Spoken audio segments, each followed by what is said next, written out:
Hey, hi everyone, attention please, and again welcome back to my new video. আজকে চলে এসেছে একটা recipe video নিয়ে।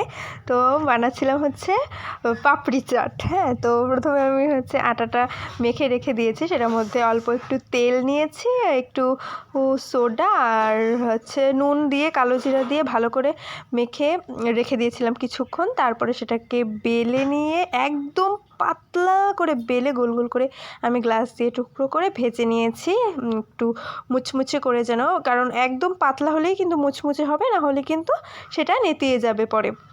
তো মুচমুচো করে ভেজে নিয়েছি আমি। দেখো কতটা আমি ভেঙে দেখাচ্ছি তোমাদেরকে, কতটা ক্রাঞ্চি মানে মুড়মুড়ে হয়েছে।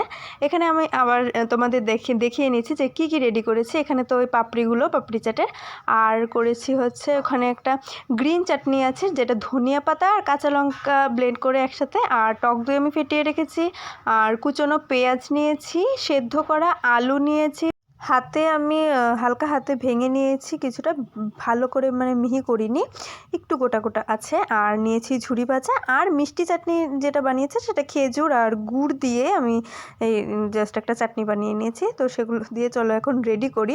প্রথমে পাপড়িগুলোকে আমি ভেঙে টুকরো টুকরো করে নিয়েছি, তারপরে চলো প্লেটে এখন আমি সাজাবো। এখানে আলু দিয়ে প্রথমে পাপড়িটাকে আর আলুটাকে একটু মিক্স করে নিয়েছিলাম। এটা না করলেও হবে, একসাথে পরে প্লেটে সাজিয়ে নিলেও হবে, বা এভাবে মিক্স করলে হবে, যেরকম তোমাদের ইচ্ছা। তো এখানে পেঁয়াজ আলুটা সেদ্ধ করে আর পাপড়িটাকে আমি একসাথে মিশিয়ে তো প্লেটে এখন আমি এক এক করে দিয়ে নেব। প্রথমে পাপড়ি আর ওই মিশ্রণটা দিয়ে দিলাম আলু পেঁয়াজে, তারপরে এখানে দিচ্ছি আমি গ্রিন চাটনিটা, সবুজ চাটনিটা আমি দিয়ে দিচ্ছি।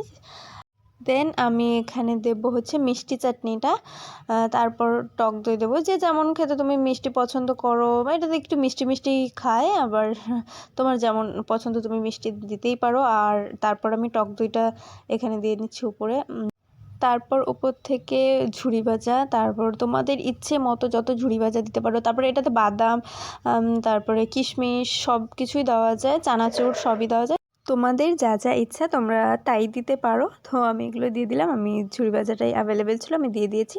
চলো এখন টেস্ট করে দেখছি। খেয়ে তো আমি পুরো অবাক, আমার বিশ্বাসই হচ্ছে না এটাকে আমিই বানিয়েছি। খুব টেস্টি হয়েছিল। এটা একটু ঝামেলা আছে, তবে বানালে কিন্তু তোমরা একদম স্যাটিসফাইড হবে, কিন্তু এতটাই টেস্ট হয় এটা 100% গ্যারান্টি টেস্ট হবেই। তোমরা কিন্তু বাড়িতে অবশ্যই বানিয়ে ট্রাই করো।